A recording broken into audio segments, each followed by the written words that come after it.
Good morning વિદ્યાર્થી મિત્રો।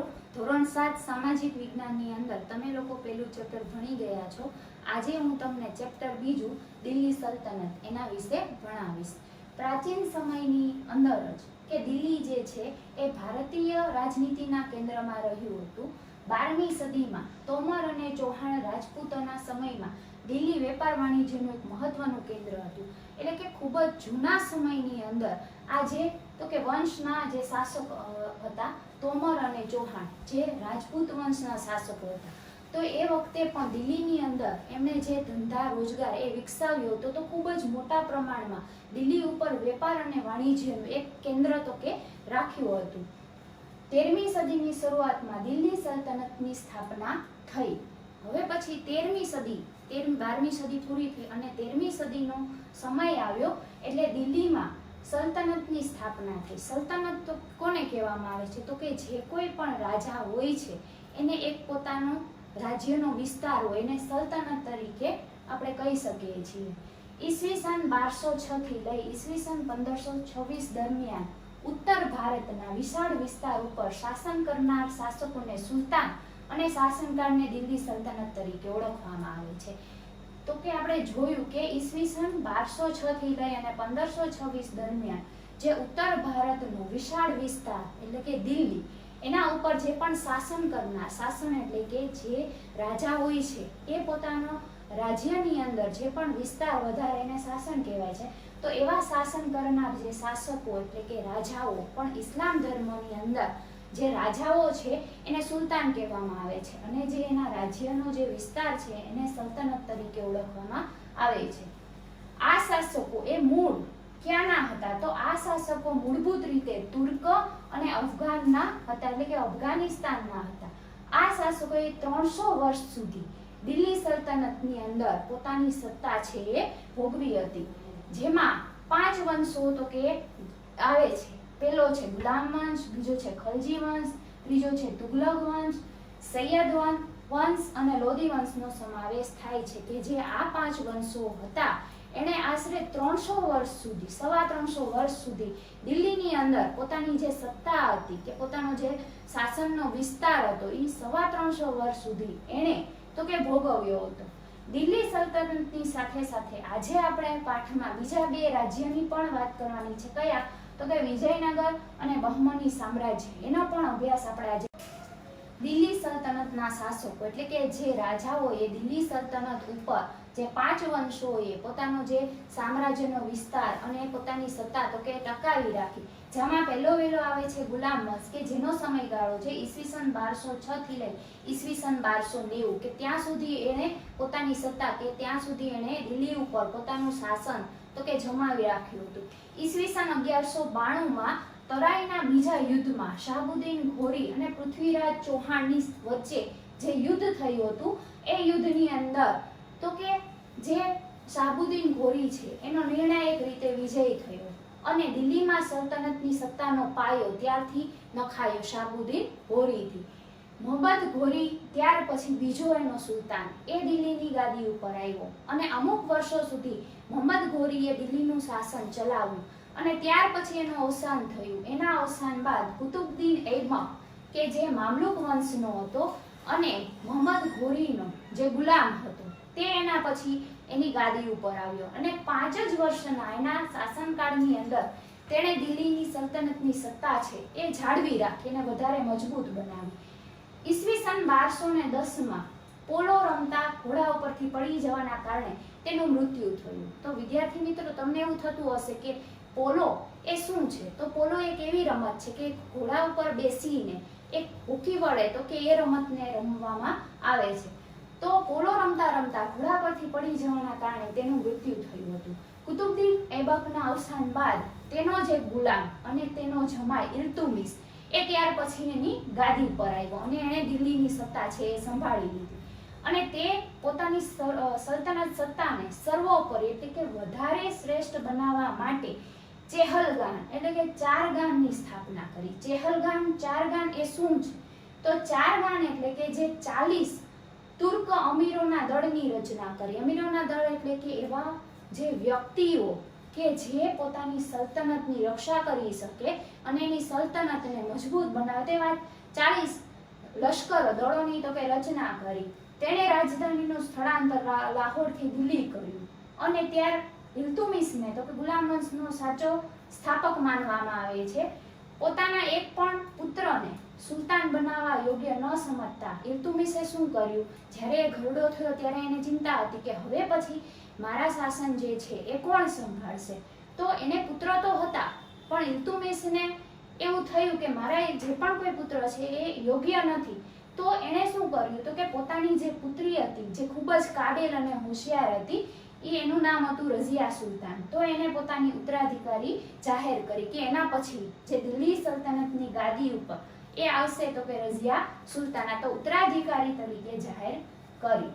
ત્યાર પછી શું થયું, ઇલ્તુમિશના અવસાનના થોડા સમય બાદ તેની પુત્રી રઝિયા સુલતાન તો કે એ દિલ્હીની ગાદી ઉપર આવી ગઈ. ઇલ્તુમિશના અવસાનના થોડા સમય બાદ તેની પુત્રી રઝિયા સુલતાન એ દિલ્હીની ગાદી ઉપર આવી અને ઇતિહાસની અંદર કહેવાય છે કે દિલ્હી સલ્તનતની ગાદી ઉપર આવનાર પ્રથમ મહિલા તરીકે રઝિયા સુલતાના એ શાસક હતી. અને ખુદ એ સમયના ઇતિહાસકાર મિન્હાજે સિરાજ એ પણ સ્વીકારે છે કે રઝિયા સુલતાન છે તેના બધા જ ભાઈઓની અંદર તો કે વધારે હોશિયાર, સક્ષમ એટલે કે મજબૂત અને કાબેલ હતી. આમ છતાં પોતે એક મહિલા, એક સ્ત્રી હોવાને લીધે એક શાસનકર્તા તરીકે એને જે નામના મળવી જોઈએ, જે માન્યતા મળવી જોઈએ એ ખૂબ જ મુશ્કેલ હતી. કારણ કે દરબારીઓ છે એને પોતાને સ્વતંત્ર રીતે કે આઝાદ શાસક તરીકે એને સ્વીકારવા રાજી ન હતા. અને અમીરોની જે સત્તા લાલસા હતી કે બધાને એને પડાવી નાખવી હતી કે જે રઝિયા સુલતાના છે એક સ્ત્રી છે અને એક સ્ત્રી છે તો એ શાસન ચલાવી જ ન શકે. આમ ઘણા બધા દરબારીઓની અંદર ખટપટ ચાલતી હતી અને લોકો એનો વિદ્રોહ કરતા હતા કે વિરોધ કરતા હતા. એટલે આમ શું થયું, તેના શાસનનો અંત આવ્યો. તેના અવસાન બાદ કે કેટલાક વર્ષો સુધી એ શાસન ટકાવી શકી અને પછી રઝિયા સુલતાનના અવસાન બાદ 6 વર્ષ સુધી રાજ્યમાં અંધાધૂંધી ચાલી. એટલે કે 6 વર્ષ સુધી હવે દિલ્હી સલ્તનતની ગાદી ઉપર બીજો કોઈ એવો શાસક હતો નહીં કે જે દિલ્હીની ગાદી સંભાળી શકે. ત્યારબાદ અમીરોએ ઇલ્તુમિશનો જે પુત્ર હતો નાસુરુદ્દીન એને દિલ્હીની ગાદી ઉપર બેસાડ્યો. દિલ્હીની ગાદી ઉપર તેણે 21 વર્ષ સુધીનો શાસનકાળ એને ચલાવ્યો અને ત્યાર પછી તેનું અવસાન થયું. એના અવસાન બાદ ગ્યાસુદ્દીન બલબર નામનો જે તુર્કિસ્તાનનો જે શાસક હતો એ દિલ્હીની ગાદી ઉપર આવ્યો.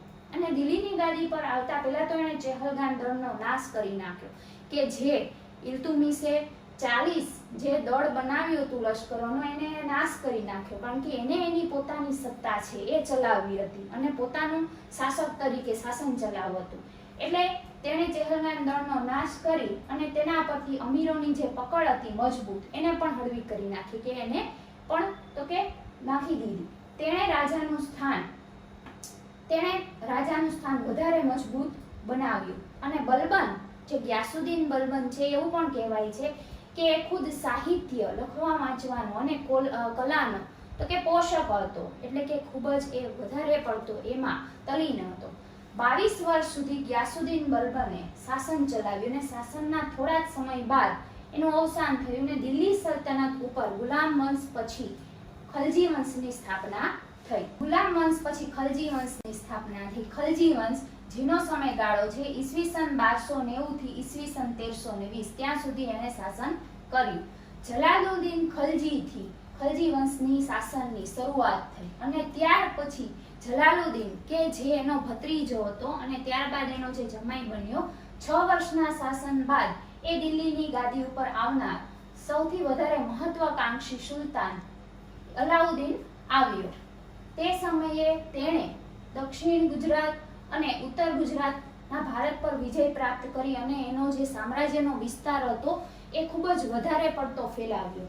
દિલ્હીમાં સ્થાયી સેનાની શરૂઆત કરી. એટલે કે કાયમી સૈન્ય એની એને શરૂઆત કરી. તેણે સૈન્યના ઘોડા અને સૈનિકોની એક વિશિષ્ટ ઓળખ માટે એક પદ્ધતિ દાખલ કરી જેને દાગ અને ચહેરા પદ્ધતિની શરૂઆત કરી કે જે ઘોડાઓ એના પર એક વિશિષ્ટ પ્રકારના દાગ લગાડવામાં આવતા અને સૈનિકોની ઓળખ માટેના તો કે ચહેરા એવી પદ્ધતિ એણે દાખલ કરી હતી.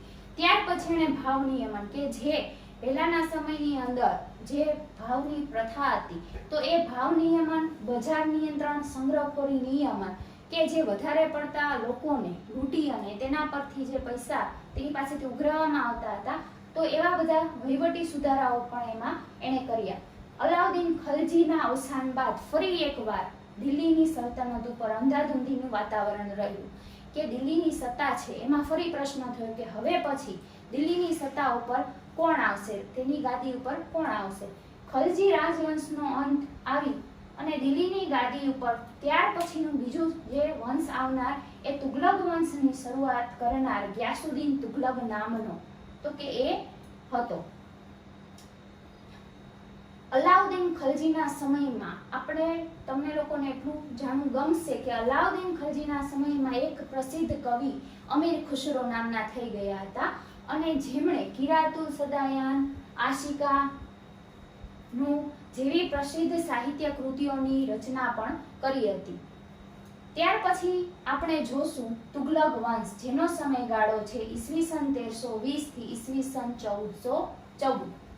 તુગલક વંશ દરમિયાન મોહમ્મદ બિન તુગલક નામનો જે શાસન એ એક પ્રતિભાવાન સુલતાન દિલ્હીની ગાદી પર આવ્યો. પ્રતિભાવાન એટલે કે ખૂબ જ બુદ્ધિશાળી, જેણે તેના સમયમાં કેટલીક યોજનાઓ અમલમાં મૂકી હતી, જેમાં તેણે દિલ્હીથી દૌલતાબાદની રાજધાનીનું સ્થળાંતર કર્યું. અમુક એવા પ્રતીકો, મુદ્રાલેખ વગેરે યોજનાનો સમાવેશ તેની અંદર કરવામાં આવે છે. પરંતુ થયું એવું કે મોટાભાગની જે યોજનાઓમાં તેની જે વ્યવહારિક બુદ્ધિ એનો અભાવ હતો અને જે અમુક યોજનાઓ છે એ સમયસર આયોજનબદ્ધ યોજના બનાવવામાં આવે તો એ યોજના લાંબા સમય સુધી ટકી રહે, પણ અહીંયા એનો પણ અભાવ હતો. આયોજનબદ્ધ અમલીકરણના અભાવને કારણે એની યોજના નિષ્ફળ ગઈ, જેથી ઇતિહાસમાં આ યોજનાને તરંગી યોજના તરીકે ઓળખવામાં આવે છે કે તરંગી યોજના તરીકે સ્થાન પામી. જેમ દરિયામાં તો કે જે મોજા હોય છે એ ઉછળીને કિનારા ઉપર આવે છે ને ફરી પાછા જતા રહે છે, તો જેને તરંગ કહેવાય, મોજા એટલે કે તરંગ. તો એવી જ રીતના આ યોજનાઓ એવી હતી કે જે થઈ તો ખરા પણ અમુક એના વ્યવહારિક અણસમજુ બુદ્ધિને કારણે આવી બધી જે યોજના છે એ નિષ્ફળ ગઈ. એટલા માટે થઈને તો કે ઇતિહાસમાં આ યોજનાને તરંગી યોજના તરીકે સ્થાન પામવામાં આવી. મોહમ્મદ તુગલકના સમયમાં એક આફ્રિકન મુસાફર નામ એનું ઇબ્ન બતુતા એ ભારતની મુલાકાત પર આવે. મોહમ્મદ તુગલક બાદ તેનો જે પિતરાઈ ભાઈ ફિરોઝ શાહ તુગલક એ એની ગાદી પર આવ્યો. ફિરોઝ શાહ તુગલકના અવસાન બાદ દિલ્હી તૈમૂર વંશે દિલ્હી પર આક્રમણ કર્યું. ક્યારે? ઈસવીસન 1398 થી ઈસવીસન 1399માં, જેથી તેની સત્તાના તુગલક વંશની સત્તા જે છે એના પાયા ડગમગી ગયા અને અંતે તુગલક સત્તા છે એ મર્યાદિત બની હતી. હવે આપણે જોવાનું છે સૈયદ વંશ અને લોધી વંશ. સૈયદ વંશનો સમયગાળો છે ઈસવીસન 1414 થી ઈસવીસન 1451. લોધી વંશનો સમયગાળો છે 1451 થી ઈસવીસન 1526. તુગલક વંશના શાસનના અંત બાદ ખિજકા નામના તુર્કસ્તાનના તો કે જે શાસકે સૈયદ વંશની સ્થાપના કરી હતી. સૈયદ વંશ બાદ બહલોલ લોધીએ લોધી વંશની સ્થાપના કરી હતી. બહલોલ લોધી સલ્તનતનો સૌથી પહેલો અફઘાનિસ્તાનનો શાસક હતો. લોધી વંશનો અંતિમ બાદશાહ એ ઇબ્રાહિમ લોધી હતો કે જેણે 1526માં બાબરની સામે પાણીપતના પ્રથમ યુદ્ધ જ્યારે થયું ત્યારે એમાં ઇબ્રાહિમ લોધી છે એનો પરાજય થયો અને બાબર છે એ જીતી ગયો હતો અને સલ્તનત યુગનો અંત આવ્યો કે જે મુસ્લિમ સલ્તનત યુગ હતો એનો અંત આવ્યો અને ત્યાર પછી મુઘલ સામ્રાજ્યની શરૂઆત થઈ. તો વિદ્યાર્થી મિત્રો, 5 વંશ છે ગુલામ વંશ, ખલજી વંશ, તુગલક વંશ, સૈયદ વંશ અને લોધી વંશ, એના વિશે આપણે જોઈ ગયા. હવે એ વખતે દિલ્હી સલ્તનત ઉપર રાજ્ય વ્યવસ્થા છે એ કેવા પ્રકારની હતી એ આપણે જોવાની છે. ઈસવીસન 13મી સદીમાં સ્થાપાયેલ દિલ્હી સલ્તનતમાં ભારતમાં તો કે રાજ્ય વ્યવસ્થાની દ્રષ્ટિએ તો કે ઘણી બધી વિશિષ્ટતા હતી. દિલ્હી સલ્તનત એ શાસનના કેન્દ્રમાં સુલતાન હતો કે જે ન્યાય અને એ બધું આપવાનું કામ અને જે વહીવટ અને એની સત્તા એ બધું જ જે છે એ સુલતાનના હાથમાં હતી. તમામ સત્તા સુલતાનની સત્તા છે એ સૌથી વધારે સર્વોપરી એટલે કે સર્વમાં શ્રેષ્ઠ ગણાતી હતી. જે સર્વોચ્ચ સેનાપતિ અને કારોબારનો સર્વોચ્ચ વડો તરીકે અને સર્વોચ્ચ તો કે ન્યાયાધીશ તરીકે પણ સુલતાન જ ગણાતો. સુલતાનને મદદ કરવા માટે એક મંત્રીમંડળની રચના કરવામાં આવી હતી. મંત્રીમંડળના જે મંત્રીઓ અને અધિકારીઓ જે છે એની નિમણૂક પણ ખુદ તો કે સુલતાન જ કરતો હતી. આમ તમામ સત્તા છે સુલતાનના હાથમાં જ હતી. સલ્તનતની શાસન વ્યવસ્થા કેન્દ્રીય, પ્રાંતીય અને સ્થાનિક એમ 3 વિભાગમાં વહેંચાયેલી હતી કે અલગ અલગ 3 વિભાગમાં, કેન્દ્રની, પ્રાંતની અને સ્થાનિક એ 3 વિભાગમાં વહેંચાયેલી હતી. જેમાં પહેલી આવે છે કેન્દ્રીય શાસન વ્યવસ્થા, એ આપણે જોવાની છે. સુલતાન પછી મંત્રીમંડળ છે એ બીજા નંબરમાં તો કે મુખ્ય હતું. સુલતાનનો પ્રધાનમંત્રી એ વજીર કહેવાતો હતો, જે વહીવટી તંત્રનો તો કે વડો હતો. આ ઉપરાંત મંત્રીમંડળની અંદર સેના વિભાગ, પત્ર વ્યવહાર વિભાગ, ધર્મ વિભાગ, વિદેશ વિભાગ, ગુપ્તચર વિભાગ વગેરે વિભાગોનો સમાવેશ એની અંદર થતો હતો મંત્રીમંડળની અંદર. આમ થોડા ઘણા અંશે આધુનિક મંત્રીમંડળ જેવી વ્યવસ્થા પણ એ સમયે જોવા મળતી હતી. વિદ્યાર્થી મિત્રો, આટલું બીજું તમને જાણવું ગમશે કે અલાઉદ્દીન ખલજીનું જ્યારે શાસન હતું, અલાઉદ્દીન ખલજીના સમયની અંદર સરકારી તંત્ર એમાં પૂરતી ટપાલ વ્યવસ્થા અસ્તિત્વમાં આવી હતી કે એક સ્થળેથી બીજે સ્થળે જે પત્ર વ્યવહારની આપ-લે થતી હતી, એ જેની અંદર ખેપિયાઓ એટલે કે જે પત્ર લઈ જાય, જે આપણે ટપાલીઓ કહેવાય છે અત્યારના, એ સમયે ખેપિયાઓ કહેવાતા હતા. તે શાહી હુકમો એટલે કોઈ પણ જે રાજ્યની અંદર રાજા જ્યારે હુકમો આપતા કે એક સ્થળેથી બીજા સ્થળે રાજ્યની અંદર જે અમુક જે હુકમો લઈને જવાતા હતા, સંદેશાઓ તો કે લઈને જતા હતા, રાજ્યના મહત્વના મથકે કે જે કેન્દ્ર હોય ત્યાં ખેપિયાઓ મળતા એટલે કે ટપાલીઓ મળતા.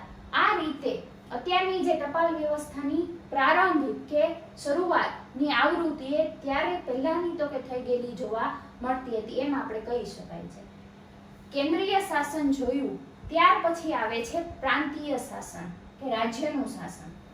સલ્તનત કાળમાં પ્રાંતને જાગીરમાં વહેંચવામાં આવતું એટલે કે મિલકતમાં વહેંચવામાં આવતું હતું, જેને ઇક્તા કહેવામાં આવતું. ઇક્તાનો વડો કે ઇક્તેદાર અથવા તો મુક્તિ એવું કહેવાતો હતો, એવું એનું નામથી બોલાવાતો હતો. જે સમગ્ર રાજ્ય કે પ્રાંતની કારોબારી અને ન્યાયતંત્રનો એ વડો હતો. તેનું કાર્ય શું હતું? તો જમીન મહેસૂલ કે જે જમીનમાં જે પણ કંઈ કરજ, જે પણ ઉપજ થાય તો એ જમીનનું મહેસૂલનું કામ એને સંભાળવાનું. અને જ્યારે પણ રાજાને, સુલતાનને જરૂર પડે ત્યારે લશ્કરી લઈને કે મદદ કરવાનું એનું કામ રહેતું હતું. જોકે અલાઉદ્દીન ખલજી અને મુહમ્મદ તુગલકના સમયમાં કેન્દ્રીય સેનાને જ મહત્વમાં આપી ઇક્તેદારો પર નિયંત્રણ સ્થાપવામાં આવેલ હતું. કેન્દ્રીય શાસન, પ્રાંતીય શાસન, ત્યારબાદ આવે છે સ્થાનિક શાસન. પ્રાંત પછીનો જે એકમ કહેવાય છે એને જિલ્લા અથવા તો તાલુકામાં વહેંચવામાં આવતું, જેને અનુક્રમે તો કે શીખ અને પરગણા કહેવામાં આવતું હતું. ગામનો વહીવટ એ મુખી અથવા તો મુકદ્દમ કે જે કરતો તેને પરવારી અને કારકુન પણ તો કે મદદ કરતા હતા. 3 આપણે શાસન જોયા, કેન્દ્રીય, સ્થાનિક અને પ્રાંતીય. હવે પછી આવે છે દિલ્હીની અંદર કલા અને અન્ય બાંધકામ. એ વખતના શાસકોએ જે પણ કંઈ બાંધકામ અને જેટલી કલા એમણે કરી હતી તો એની વિશે આપણે સમજવાનું છે. દિલ્હી સલ્તનતની સ્થાપનાથી ભારતમાં ભારતીય ઇસ્લામિક એટલે કે મુસ્લિમ શૈલીના સ્થાપત્યોના નિર્માણની શરૂઆત થઈ હતી. સ્થાપત્ય એટલે કે બાંધકામ, કોઈ પણ બાગ બગીચાઓ હોય, મંદિરો હોય, મોટી મોટી ઇમારતો હોય તો એને સ્થાપત્ય કહેવામાં આવે છે. તો શૈલીના ઇસ્લામ મુસ્લિમ શૈલીના સ્થાપત્યોની નિર્માણની શરૂઆત થઈ ગઈ હતી. દિલ્હી સલ્તનતના સમયગાળા દરમિયાન ઘણા બધા કિલ્લાઓ, મસ્જિદો, મકબરા, મકાનો, બગીચાઓ, એવા દરવાજાઓ, મિનારા વગેરે જેવી સ્થાપત્યની દ્રષ્ટિએ નોંધપાત્ર કૃતિઓ તૈયાર થઈ છે. કુતુબુદ્દીન ઐબકના સમયમાં દિલ્હીની અંદર એક મસ્જિદ બનાવવામાં આવી, જેનું નામ છે કુવત ઉલ ઇસ્લામ નામની મસ્જિદનું નિર્માણ થયું. બીજું એક કુતુબુદ્દીન ઐબકે બંધાવેલ એક મહત્વની ઇમારત છે કુતુબ મિનાર. તો વિદ્યાર્થી મિત્રો, જે તમારી સામે આ એનો ફોટો છે કુતુબ મિનાર, કે જે કુતુબુદ્દીન ઐબકે બંધાવી હતી. પણ એ માત્ર એક જ માળ બાંધી શક્યો, ત્યાં એનું અવસાન થઈ ગયું હતું. તેના અવસાન બાદ જે એની બાકીનું જે કામ હતું એ તેનો જમા ઇલ્તુમિશે પૂર્ણ કરાવ્યું હતું. ફિરોઝ શાહ તુગલક અને સિકંદર લોધીએ તેનો જીર્ણોદ્ધાર કરાયો. જીર્ણોદ્ધાર એટલે શું? તો કે જીર્ણોદ્ધાર એટલે કે કોઈ પણ જે વસ્તુ હોય, કોઈ પણ બાંધકામ હોય, માની લો કે આપણા જ ઘર હોય, આપણું ઘર હોય અને આપણા ઘરમાં અમુક સમય થાય પછી આપણે એને રંગોરંગાન કે એવું કરાવવું પડે છે. શું જેમ કે એ ખરાબ ન થઈ જાય, અમુક વર્ષે જે દિવાલોમાંથી પોપડીને એવું ઉખડી જાય છે તો આપણે એને સમારકામ કરાવીએ છીએ, તો જેને જીર્ણોદ્ધાર કહેવામાં આવે છે. એટલે ફરીથી એનું અને રિનોવેશન કે એક જાતનું નવું, તો જીર્ણોદ્ધાર કરાવ્યો. કુતુબુદ્દીન ઐબક નિર્મિત એક બીજી પણ એક ઇમારત છે ઢાઈ દિનકા ઝોપડા, જે એક મસ્જિદનું નામ છે. એ મસ્જિદ અજમેરમાં આવેલી છે. એ પણ કુતુબુદ્દીન ઐબકે જ બંધાવેલી હતી. ઇલ્તુમિશના સમયમાં હોજ એ સમી ઈદગાહ અને જુમ્મા મસ્જિદ એનો પણ સમાવેશ થાય છે, કે એટલી જે મસ્જિદો એ ઇલ્તુમિશે પણ બનાવી હતી. ખલજી વંશ દરમિયાન અલાઉદ્દીન ખલજીએ પણ બંધાવેલ અલાઈ દરવાજા નામનો એક મોટો પ્રવેશ દ્વાર, ત્યાર પછી સિરી નામનો કિલ્લો, સિરી નામનું નગર, હોજે ખાસ એનો સમાવેશ થાય છે, કે આટલું અલાઉદ્દીન ખલજીએ પોતાના સમયમાં બંધાવેલું. તુગલક શાસન દરમિયાન તુગલકાબાદ, ફિરોઝાબાદ, હિસાર, જોનપુર, ફિરોઝપુર, ફતેહાબાદ વગેરે નગરો વસાવવામાં આવ્યા છે. આ સમયગાળા દરમિયાન દિલ્હીમાં અનેક એવા કિલ્લાઓ, મસ્જિદો, તળાવો, મહેલો, સ્નાનાગારો, મકબરાઓ, પુલો, સરાઈઓ, બગીચાઓ વગેરેનું નિર્માણ થયું. સૈયદ અને લોધી વંશ દરમિયાન પણ મકબરા અને મસ્જિદનું નિર્માણ થયું, જેમાં બંદે ખાનનો ગુંબજ, બડા ગુંબજ, મોઠની મસ્જિદ અને સિહાબુદ્દીનનો મકબરો એ મુખ્ય છે. તો દિલ્હીની અંદર જે ઇસ્લામ શાસકોએ પોતાનું શાસન કર્યું એ દરમિયાન આટલા જે કિલ્લાઓ, મસ્જિદો, મકબરાઓ, પુલો, તળાવો, સ્નાનાગારો, આ બધાનું જે બાંધકામ એ ખૂબ જ ઇસ્લામિક શૈલીથી તેમણે બંધાવ્યું હતું. આ જે મસ્જિદ છે એ ઢાઈ દિનકા ઝૂંપડા, જે કુતુબુદ્દીન ઐબકે આગળ આપણે વાત કરી, તો આ એનો ફોટો છે ઢાઈ દિનકા ઝૂંપડા, જે મસ્જિદ કુતુબુદ્દીન. આપણે જોયું કે દિલ્હી સલ્તનતની અંદર અનેક એવા ઇસ્લામી શાસકોએ પોતાનું, તો કે દરેક વંશની અંદર કંઈક ને કંઈક બનાવ્યું. જેમ કે કિલ્લાઓ, તો કિલ્લાઓ એ કોને કહેવાય છે? તો કિલ્લા એટલે કે કોઈ પણ રાજ્યની જે આખી જે દિવાલ હોય એના ફરતે આખી દિવાલ બાંધવા, કે કોઈ પણ રાજમહેલ હોય એને ફરતે આખો દિવાલ બંધાવવામાં આવે, જેને કિલ્લાઓ. ત્યાર પછી મસ્જિદો, મકબરા, તો મકબરા જે ઇસ્લામ ધર્મની અંદર કોઈ પણ જ્યારે શાસક એ મૃત્યુ પામે તો એને જે દફનાવવામાં આવે અને એની ઉપર જે બનાવવામાં આવે છે એને મકબરા કહેવામાં આવે છે. બગીચા, દરવાજા, તો દરવાજા પણ આપણને ખબર જ છે કે આપણે જ આપણા જૂનાગઢની વાત કરીએ તો આપણા જૂનાગઢમાં કુલ 4 દરવાજા આવેલા છે, કે જે ખૂબ જ સારી એવી શૈલીમાં તો કે બનાવવામાં આવે. તો ઇસ્લામ ધર્મની અંદર પણ એવા મોટા મોટા દરવાજાઓ એ બનાવવામાં આવતા.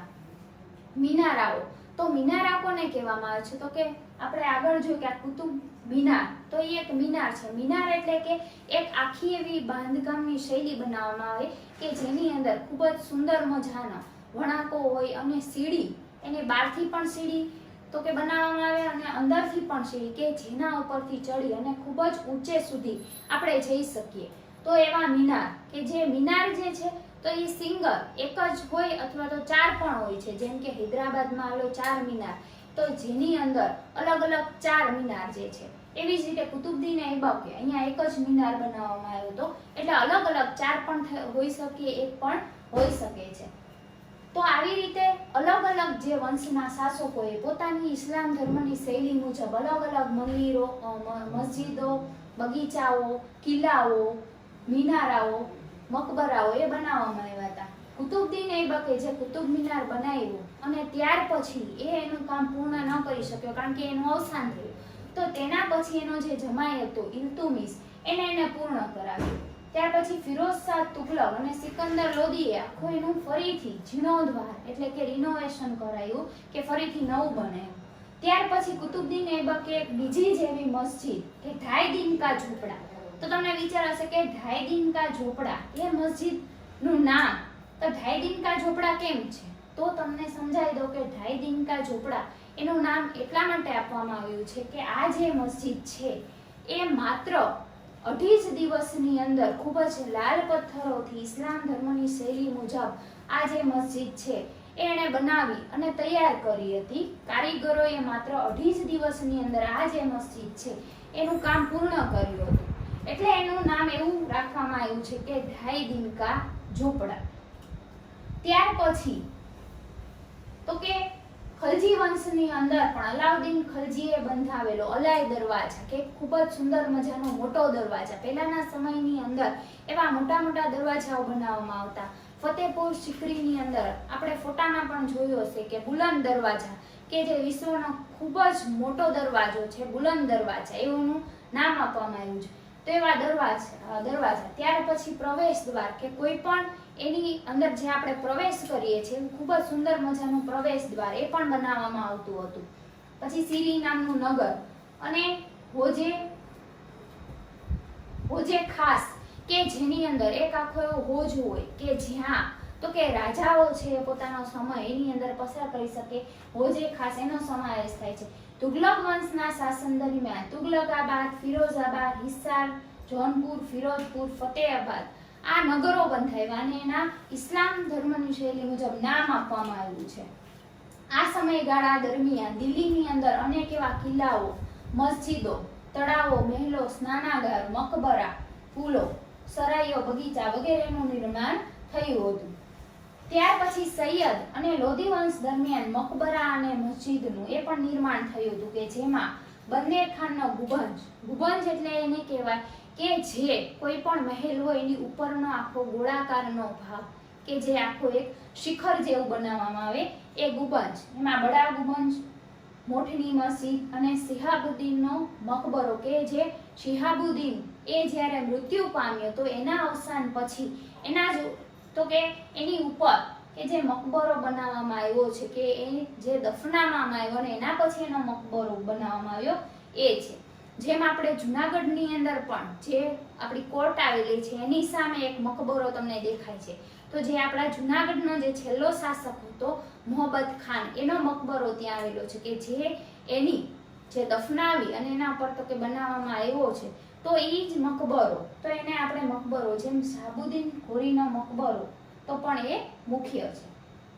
હવે આપણે જોશું વિજયનગર સામ્રાજ્ય જેનો સમયગાળો ઈસવીસન 1206 થી ઈસવીસન 1290.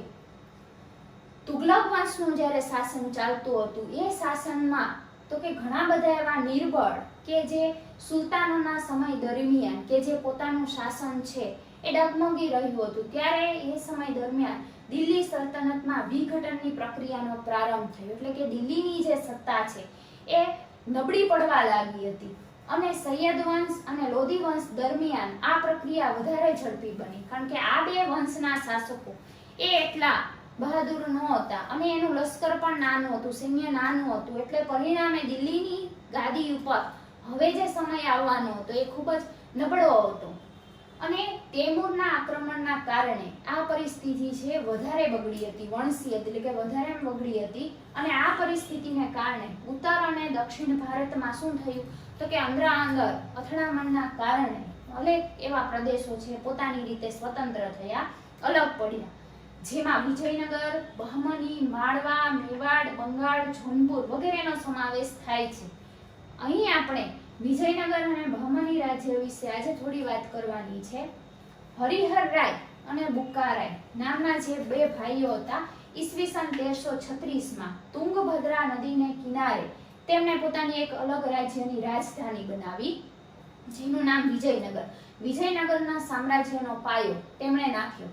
શરૂઆતમાં આ નગર કે તેમના ગુરુ તો કે વિદ્યારણ્યના નામ પરથી વિદ્યાનગર એવું તો કે ઓળખવામાં આવ્યું હતું. પાછળથી વિજયનગરનું જે સામ્રાજ્ય છે એના સમ્રાટોની લશ્કરી સફળતાના કારણે એટલું બધું પ્રખ્યાત થયું કે એનું નામ તો કે નગરથી વિજયનગર એવું પામ્યું. હરિહરરાય અને બુક્કારાય સંગમ વંશના રાજા હતા. જેમ આપણે જોયું કે ઇસ્લામ ધર્મની અંદર દિલ્હીની સલ્તનત ઉપર જે 5 વંશોએ શાસન કર્યું હતું, તો એવી જ રીતે કે હરિહરરાય અને બુક્કારાય એની અંદર પણ 5 વંશના તો કે અલગ અલગ શાસકો હતા, રાજાઓ હતા. હરિહર વંશરાય અને બુક્કારાય એ સંગમ વંશના રાજા હતા. વિજયનગર સામ્રાજ્યની અંદર હજુ પણ 4 વંશ હતા, જેમાં તો કે સંગમ વંશ, સાલુ વંશ, તુલુ વંશ અને અરવિંદુ વંશ, આ 4 વંશ તેણે તો કે શાસન કર્યું હતું.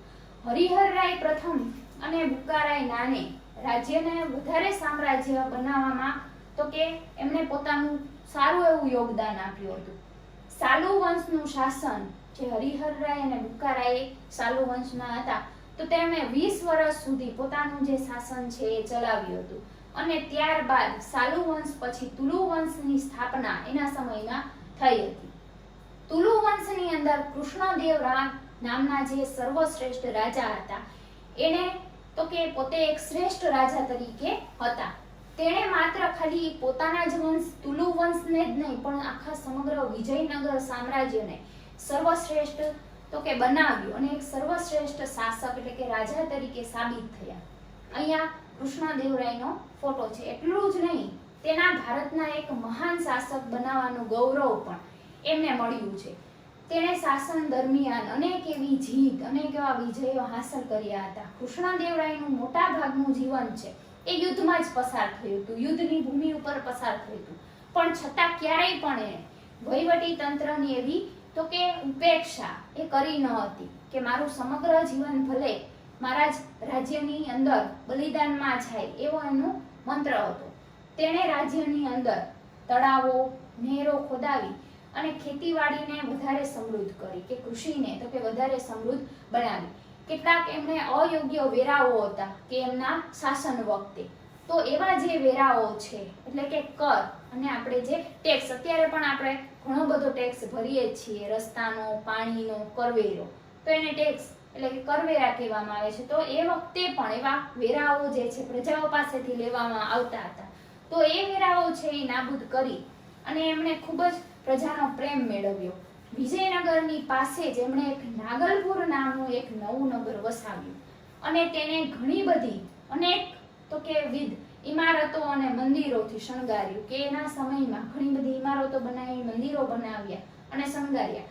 કૃષ્ણદેવરાય ખુદ એક પોતે વિદ્વાન હતા, એટલે કે ભણેલ ગણેલ હતા. તેમને સંસ્કૃત અને તેલુગુ ભાષાનું વધારે જ્ઞાન હતું, એટલે સંસ્કૃત અને તેલુગુ ભાષાની અંદર ઘણા બધા તો કે કેટલાક એવા ગ્રંથો લખ્યા. તેના સાહિત્ય અને કલાની ઉત્તેજનાને કારણે કેટલું બધું કલા અને સાહિત્યની અંદર એને જ્ઞાન હતું કે તેના કારણે આંધ્રના ભોજ તરીકે ઓળખાયા, કે જે ભોજરાજાએ પોતાના સમયમાં ઘણા બધા પુસ્તકોને એ આપ્યા, તો એવી જ રીતે આંધ્રના ભોજરાજા તરીકે પણ તો કે એ ઓળખ પામ્યા.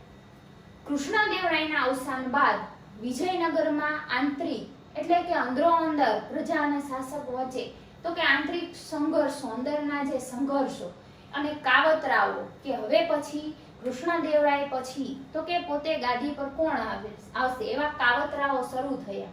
અને તો કે 23 જાન્યુઆરી 1565 ના તાલીકોટના યુદ્ધમાં મુસ્લિમ રાજ્યનો એક સંઘ બનેલું અને એની વિજયનગરની સામે તો કે યુદ્ધ કર્યું, અને જેથી વિજયનગરનો પરાજય થયો. અને યુદ્ધ બાદ પણ છતાંય યુદ્ધમાં વિજયનગરની હાર થઈ, પણ યુદ્ધ બાદ પણ વિજયનગર સામ્રાજ્ય છે એ 1 સદી સુધી કે ટકી રહ્યો એની સામે. અને પણ છતાં પહેલા જેવી જે ભવ્યતા કૃષ્ણદેવરાય જીવતા હતા અને પહેલા જેવી સમૃદ્ધિ હતી વિજયનગરની, જેવી ભવ્યતા હતી, એ ભવ્યતા હવે વિજયનગર છે પ્રાપ્ત કરી શક્યું નહીં.